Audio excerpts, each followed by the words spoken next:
নমস্কার, এমসি একাডেমির পক্ষ থেকে তোমাদের সকলকে জানাই স্বাগত। আমি মঞ্জুরি।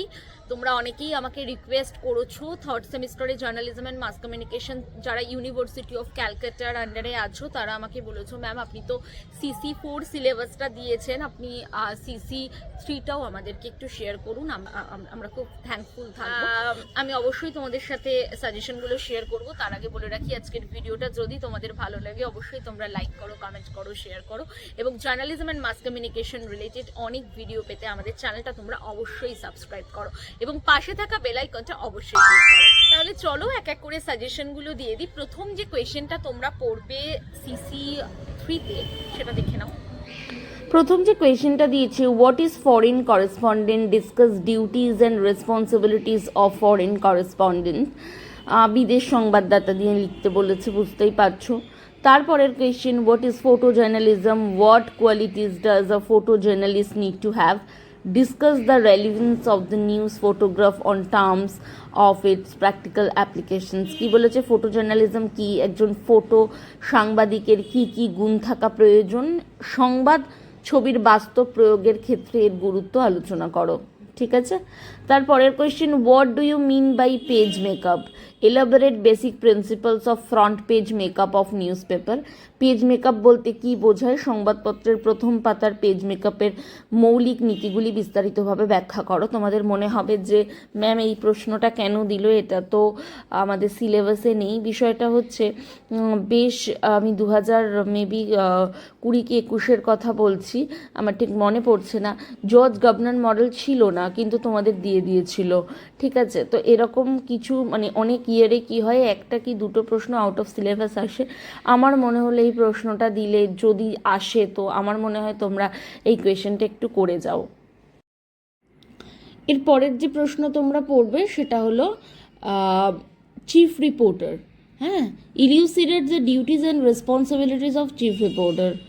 তারপরের question, briefly discuss the basic principles of editing of newspaper. এগুলো আলাদা করে বাংলায় বলার দরকার নেই, একদম ডিরেক্ট কোয়েশ্চেন আমি দিয়েছি। তারপরের প্রশ্ন, what is the importance of interview in reporting, suppose you will have to take an interview of any famous film star, what kind of preparation you do. রিপোর্টিংয়ে সাক্ষাৎকারের গুরুত্ব কী, ধরো তোমাকে কোনো বিখ্যাত চলচ্চিত্র তারকার সাক্ষাৎকার নিতে হবে, সেক্ষেত্রে তুমি কিভাবে কী ধরনের প্রস্তুতি নেবে, এটা তোমাকে ব্যাখ্যা করতে হবে। ঠিক আছে। তারপরের কোয়েশ্চেন হলো, what do you understand by interpretative journalism, interpretative reporting depends on fact and explanation, do you agree, substantiate your answer with reason. বলেছে যে ইন্টারপ্রিটেটিভ জার্নালিজম মানে ব্যাখ্যামূলক সাংবাদিকতা বলতে তুমি কি বোঝো, ব্যাখ্যামূলক রিপোর্টিং কি তথ্য এবং বিশ্লেষণের ওপর নির্ভর করে, তুমি কি এর সঙ্গে একমত, যুক্তিসহ ব্যাখ্যা করো।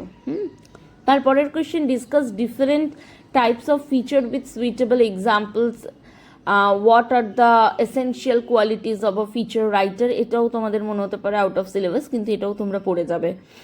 যে ফিচারের বিভিন্ন ধরনের ফিচার আলোচনা করো, উদাহরণ দাও, আর ফিচার লেখকের কি কি প্রয়োজনীয় গুণ থাকা উচিত, জাস্ট পড়ে যাও।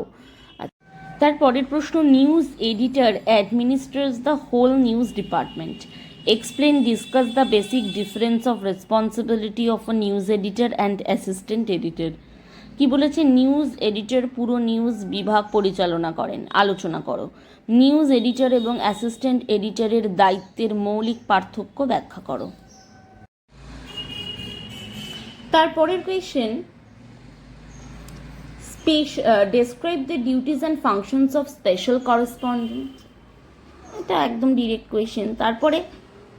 তারপরের প্রশ্ন, financial journalism has occupied a special position in news coverage, do you think it is because of market economy of people consequences about money. অর্থনৈতিক সাংবাদিকতা সংবাদ পরিবেশনে একটি বিশেষ স্থান দখল করেছে, তোমার মতে এর কারণ কি, বাজার অর্থনীতি নাকি মানুষের অর্থ সম্পর্কে সচেতনতা, আলোচনা করো। তারপরের question, briefly explain agriculture journalism, do you think it has any relevance in country link like India. এটা লিঙ্ক হবে না, লাইক হবে। এগ্রিকালচার সাংবাদিকতা মানে কৃষি সাংবাদিকতা সংক্ষেপে ব্যাখ্যা করো। ভারতের মতো দেশের এর কি কোনো প্রাসঙ্গিকতা আছে, আলোচনা করো। এটাও কিন্তু খুব ইম্পর্ট্যান্ট একটা কোয়েশ্চেন। তারপরে শেষ কোশ্চেন হচ্ছে intro has been redefined in printed news now, explain. মুদ্রিত সংবাদপত্রে ইন্ট্রো বা লিডের ধারণা এখন নতুনভাবে সংজ্ঞায়িত হয়েছে, ব্যাখ্যা করো। আজকের ভিডিওটা এটুকুই। নেক্সট ভিডিওতে আমি আবারও হাজির হব নতুন কোনো journalism and mass communication topic নিয়ে। আরেকটা কথা বলে রাখি, এই সেমিস্টার শেষ হলেই আমাদের নতুন সেমিস্টারে অ্যাডমিশন শুরু হবে। যারা জার্নালিজম মাস কমিউনিকেশন এমসি একাডেমিতে অ্যাডমিশন নিতে চাইছো, যারা প্রাইভেট টিউশন পড়তে চাইছো, তারা কিন্তু নিচে দেওয়া নাম্বারে আমাদের সঙ্গে অবশ্যই যোগাযোগ করো। আমাদের এখানে ইংলিশ এবং বেঙ্গলি দুটো ভাষাতেই নোটস দেওয়া হয়, দুটো ভাষাতেই পড়ানো হয়। তো আর দেরি না করে চটপট আমাদেরকে ফোন করে নাও। আজকের ভিডিওটা এটুকুই। নমস্কার।